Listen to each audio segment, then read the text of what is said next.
Welcome to Hour 2 of Brian's Beat. It is an On Your Mind Monday. That means you can chime in about just about anything. Did something good, something bad happen over the weekend that you want to let me know about? Bring it on. 508-996-0500. Toll free 877-996-1420. The email is up and running. Brian's Beat at WBSM.com. Brian's Beat is BRIANSBEAT at WBSM.com. Throughout hour one, we were talking about EBT and the fact that one of my producers, who's a hardworking young buck. Anyway, no, Matt is a great guy. Pretty low-key. He used to work at his full-time job, was working on a farm, and he would take fresh produce into the city of Boston and sell that produce. He is not planning on doing that job in this calendar year, and he hopes never to go back doing it. But he did tell me one of the things he is going to miss is the fresh produce and the fact that he would get, his share of squash and potatoes and broccoli and lettuce, et cetera, for free. It was one of the fringe benefits of the job. And as he goes shopping now, he finds that when he spends about $50, he's hardly getting anything. Never mind the fact that it's not always fresh, but he's hardly getting anything for his $50. And then Matt started to get really amped up when he started talking about folks that are on EBT seemingly getting more, maybe not eating better, but getting more than he's able to get for his $50. In fact, Matt was saying when he looks in the refrigerator, it's hardly anything in there. Mother Hubbard's cupboard is bare. But the folks on EBT, their cart seems to be overflowing. And he didn't feel too good about that. In fact, he commented, especially since my tax dollars are footing their food. Then we started getting into what should be done about it. Maybe they being the EBT folks, should only be on generic brands. Another person chimed in that back in the olden days, they used to get block cheese and powdered milk, et cetera, et cetera. I don't know that we go back to something like that. But your thoughts are certainly welcomed on that or whatever, because it is an On Your Mind Monday. Hello. Hey, Brian. Hey, Brian.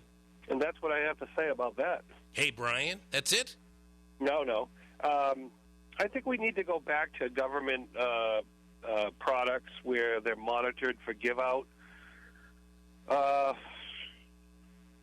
whole EBT program is completely ripe with fraud, and there's no incentive to get off. If the government is handing it out forever, it's just an incredible program of fraud. We need to go back to the government warehouse where you go pick up your food. It's all monitored. They're giving them cash now. But how do you get to the place to get the food? Well, they can walk. Yeah, a lot of them are overweight. They need to lose a few pounds, just like we all do. Walk. Get a bicycle with a little trailer.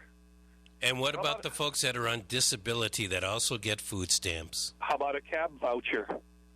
Bluebird, yellow. Ooh, yes. Cab vouchers. Yes, cab vouchers. So in other words, you want to pay for a cab voucher to go along with paying for the food stamps? Well, how do you get them there? Take a bus. I don't know. There's so much fraud going on now. You see 20 to 30-year-olds. I'm sitting there seeing them in line. 6'2" guy. He looks like he could bench 300 pounds, and he's filling his cart with government food, EBT food. I mean, my God.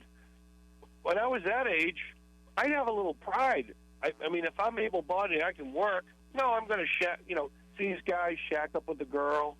They're bums, and they're going to mooch off her, and it's a forever wheel from the government. As long as the government's handing it out and the taxpayers are paying for it, hey, if we're stupid enough to give it to them, I don't know. I think the government needs to start shutting that spigot off. I got you. I hear this. I really do. And I need to go back to a caller last hour. Because the truth is, no matter the person that is receiving the food stamp, the EBT, the person's involved in giving that EBT out is making a lot more money. Hello. Good morning, Brian. Good morning, Brian. I got a question for Brian. When did we become such a hateful society upon the less unfortunate and the poor? Probably in the 1980s. You think so? Was it during the 80s? I mean, every day I listen to this radio station, I hear people call up and bash people that are on welfare, bash people that are on food stamps. You know what? I work hard. I have a good job. I'm fortunate to have a good job. You know, I pay all my bills. I buy all my own food. I wouldn't want to live on welfare. I wouldn't want food stamps. I couldn't live on a couple $100 a month of food stamps. I couldn't live on, $600 or $700 a month on a welfare check.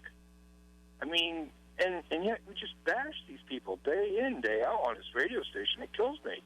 Well, I think what it comes down to is that many people are finding that the folks that are getting the checks and the people that are paying for these checks are feeling that, you know what, sometimes these other people are actually better off than we are. No, I don't believe that one bit. So you think it's more perception than a reality? I think you have a few, you have a percentage, just like you do anything else, that, fraudulates the system. They sell their food stamps, or, they do this or that.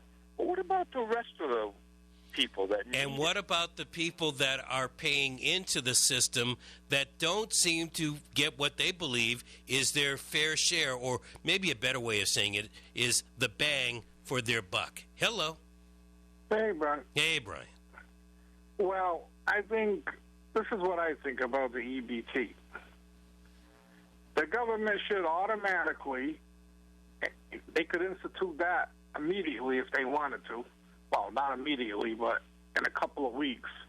Just no-name brand foods. You have to buy the store brand, which means you buy Market Basket Cheerios or Price Right, whatever, cans, whatever they buy, because that's the majority of what they buy, because they're all lazy. They don't want to cook for the kids.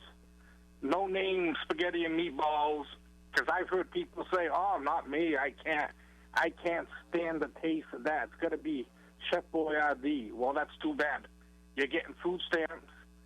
You learn how to like it. And that would save a lot of waste in food stamps. And another thing they should do, if you're a family of, say, a girl with 5 kids or whatever, 6 kids, they're getting a hefty amount of food stamps. They're getting like $600-700 a month, some of them.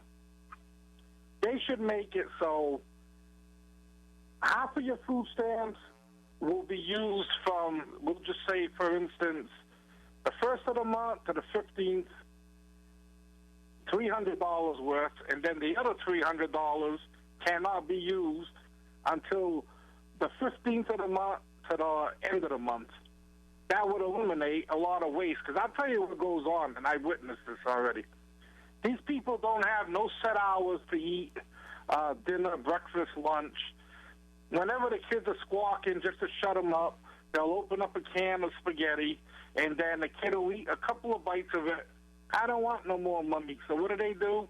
Throw the rest of the can of spaghetti in the garbage. Then 10 minutes later, they're opening up a can of soup to give to the kid, and you're wasting food. Let's not forget about the popsicles. Yeah, the popsicles, the ice cream. So if they did that, allow you to use so much of your food stamps by a certain date, and then you have to wait for the second half of the month, you'd start thinking, well, I can't be throwing all this food away, because guess what? I can't use my other $300 till after the 15th of the month. All right. Well, thank you. Oh, I'm sorry. I trigger finger. Thank you very much. I appreciate it. nobody wants to touch on the fact that no matter how much, whether it's $300 or $600 that the recipient is getting, you know darn well that the person handing out the food stamps and the supervisor and the manager all throughout that building, they're making a lot more money. How about cutting the waste there? Hello. Hello, Brian. Hello, Brian. Okay. You teach a child to fish, as the Bible teaches you. Anyhow, going back to 1976, boys were integrated into the home ec department. I was hired to go to Mandan and, run this class. I had a charge from the city of New Bedford for the school department. I was told I could go to Fernandes up in North End. I could just charge whatever I needed for the class and call it a day. It would be delivered. Okay, that's all changed. People don't cook from scratch anymore. So I spent $25 that year. And, because I felt that home ec was more about family living, how to sit down at a table with manners, etc., table manners. And, the other part of the building was so old in Mandan that we couldn't do too much in the other areas. But, teaching the boys how to do dishes, teaching them this, teaching them that. Okay, so what that amounts to is, what I believe is that people are not cooking from scratch. Oh, I think you're absolutely correct. And I think if you look at the supermarket, thank you for your call, there are ingredients there. But when you start adding all of those ingredients up, it's a lot less expensive to buy the store shop brand than it is to go out and add the flour and add the sugar, turn around and make the pasta, do your own spaghetti sauce. I think scratch is correct. It's great. Same thing with making a cake. The eggs, the Duncan Hines, all that kind of stuff. But nobody wants to do that when you can go right over to the bakery section and buy a cake. Brian's Beat. He knows New Bedford streets because he drives New Bedford streets. Brian the cab driver. This is Brian's Beat on 1420 WBSM, New Bedford's news talk station. If you go to WBSM.com, you can sign up for the cash call. We have one coming up in about 40 minutes. About 40 minutes from now. And thanks to Outdoor Living, it's going to be worth about $1,000 if you win. We continue on Your Mind Monday. Hello. Good morning, Brian. How are you? Excellent. You? I am wonderful. I've been listening to BSM for years, but during the last couple of weeks, the whole food stamp piece and panhandling. But today I'm going to just talk about the food stamp piece. Fair enough. I am in support, definitely, of better management of the money. And I think the caller a few back, when he mentioned budgeting it out like every 15 days, I thought that's a great idea to help, maybe educate people and properly spend their money the right way. But everybody is forgetting one thing, in my opinion, the government. The government is using this to take the attention off of them in regards to the money they waste or they spend. The president for Mass Maritime Academy, $141,000 raise. I saw that the other day. Yeah. Isn't that appalling? Yeah, yes, I sent that to you. And you want to know, and thank you very much for sending it. It's not that that's the salary, that's the raise. Exactly. People have to really look at the other side. The government likes to hear when you're going after the ones at the bottom, but the ones at the top are really hurting this country more. And I just get so frustrated when I hear some of the stuff that comes out of people's mouths. I don't live or look through the world with rose-petal glasses or stuff like that. I understand there are people out there beating the system, Brian. But look at the top. Look at that raise and the vice president's raise there.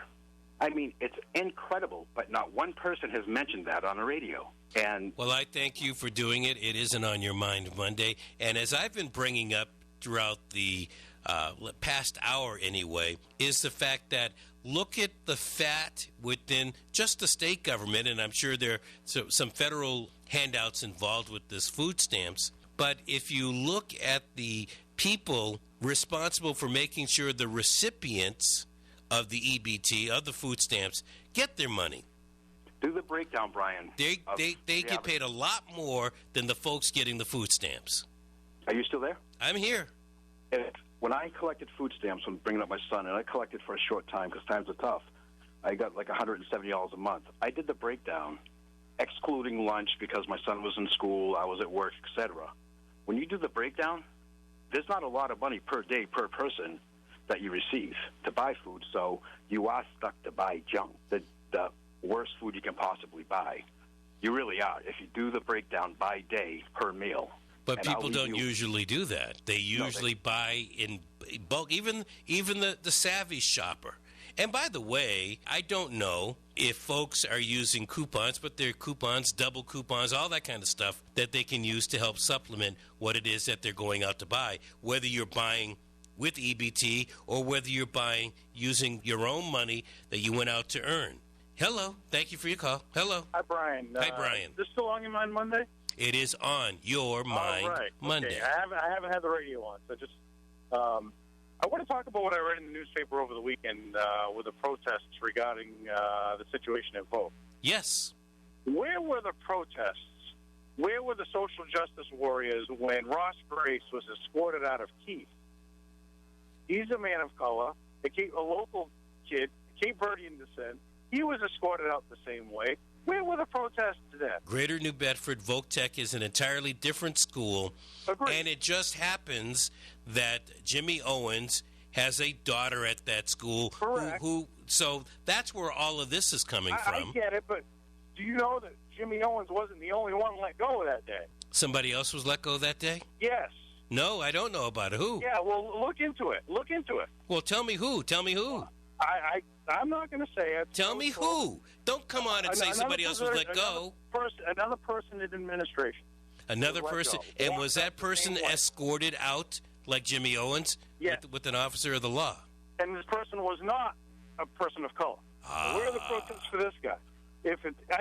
Good point. No. Okay, great. No, I'm glad you are enlightening me. Thank you. So I get it, but I just think there's a double standard here. I'm not sure what it is. It smells a little fishy. Well, around here, everything smells fishy. Well, anyway, look into that, and I got a feeling you'll be able to dig deep a lot more into it. Gotcha much. Thanks for the call. I do appreciate it. 508-996-0500. Hello. All the low minimum wage is doing is subsidizing corporations. If the minimum wage was $15 an hour, the average full-time worker wouldn't qualify for free medical or free food, free EBT cards, or any of the other stuff. Sure about that? Won't it be means tested? If that goes up to 15, won't the qualifying factor change too?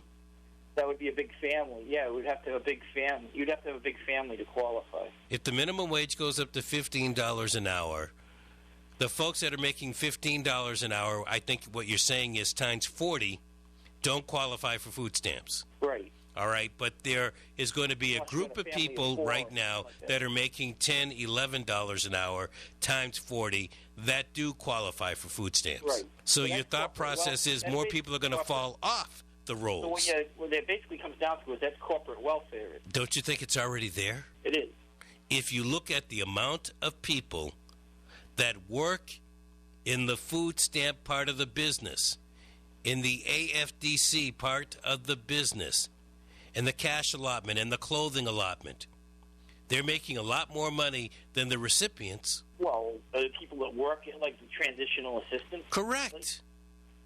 Well, that's true too, I'm sure. But as the amount of people grow on the system, those they need more caseworkers. Again, they keep talking now in the city of New Bedford over here. They're talking about cutting workers.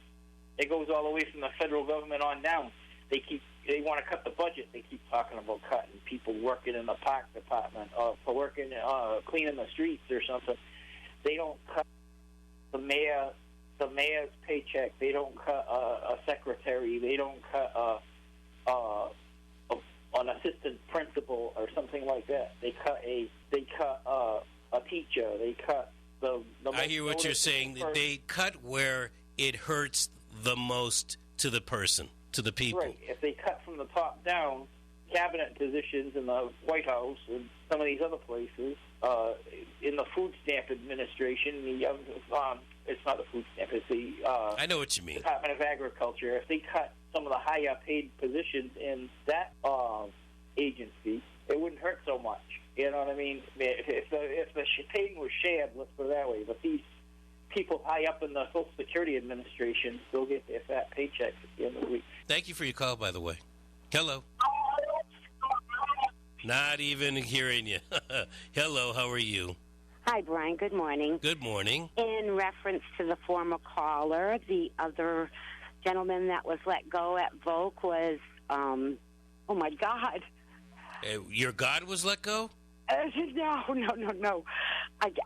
His name just totally left me. Oh, no. Where did it, left like the other guy was left from the school, huh? His name was Mike, and he was Mike Waldrick. He was the head of the IT department. Head of IT. So IT wasn't doing well over there, maybe because of an evaluation or maybe because of something else. Maybe.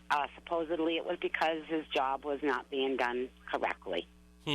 So how do you know that? Well, I'm a former worker from there, and everybody, I have friends that still work there that call me, and it's like, you're not going to believe this. This one was let go. This one was let go, walked out, and it was like, so that's how I know. So is Mike one of those that should not have been let go? I don't know, really. I really can't say that. I thought he was doing his job. I don't know. And have you followed any of the protests that have been going on? Yes and no. I mean, I feel bad for Jimmy Owens. I think he's a great guy. Was great with the students. My kids were students there and graduated from there. And I worked there, like I said, and saw him all the time. And he was always a busy, busy man. And I don't know. I think he did his job correctly. But who am I to say? I don't know what they do to evaluate them. But it was a shock. I was shocked with both of them, actually. All right. Thank you for your call. I do appreciate it. Thank you. Have a good day. You too. 508-996-0500. We continue with On Your Mind Monday. Hello. Good morning, Brian. How you doing? I am. You? Good. I just want to thank you for bringing in the attorney for the Native American Wampanoag tribe. And we're going to have her back, our Linda. Yeah, good, because it's the only time in this entire casino fiasco where the public received information that was exceptionally pertinent to what the state has to say about this.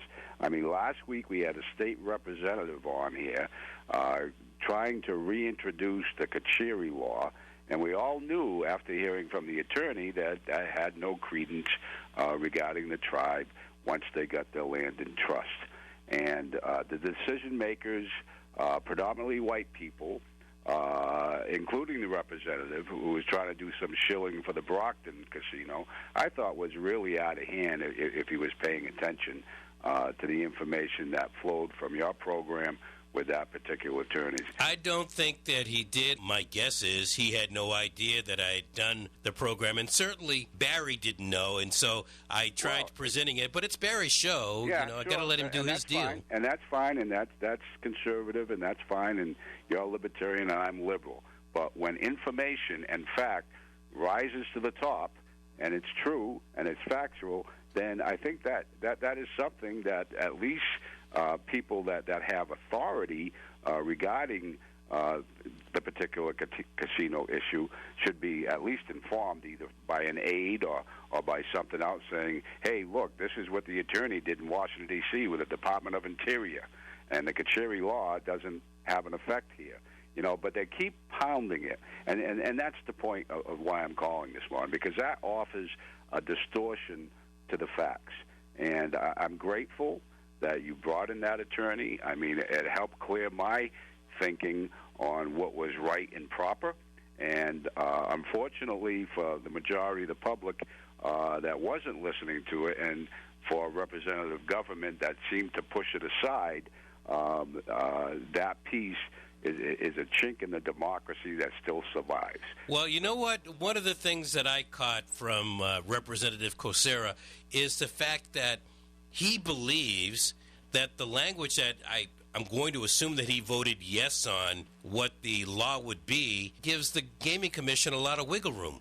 That language is pretty darn straight. Yes. And if worst case scenario, it goes to the state Supreme Judicial Court, I'm going to liken it, if you don't mind, to the same-sex marriage thing, where it said 2 people as opposed to 1 man and 1 woman. You know, the language is pretty damn clear. Yeah, not only that, you know, the Constitution has, you know, the only foreign entity that's mentioned in the Constitution are the Native Americans.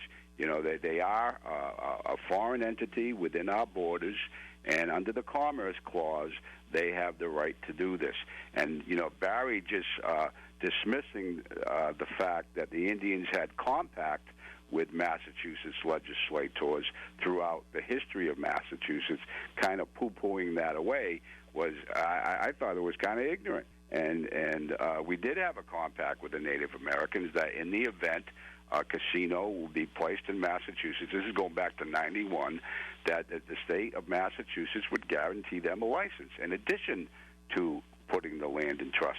So I just want to thank you. You know, well, thank you. I appreciate it. As an individual citizen now, not a politician, but that clarification has helped me. Now, if something happens between now and then you can see that the powers of that be have had the ability to distort what is factual and what is true.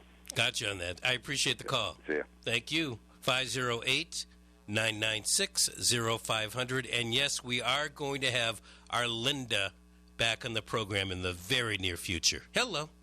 Hi, how are you? Excellent. You? Good. I just have a comment regarding food stamps. Please. It's not only the food stamps, it's subsidized housing, mass health, fuel assistance, welfare. So there's a number of things. Free child care. That's just my comment on the food stamp issue. It's just a whole bunch of other subsidized programs. I understand what is the comment. Obviously, all of those programs that you are mentioning are subsidized programs. Right. Are you talking about government's role in it? Are you talking about the people who receive? It's the abuse of it. Well, you know, the government allows it to be abused.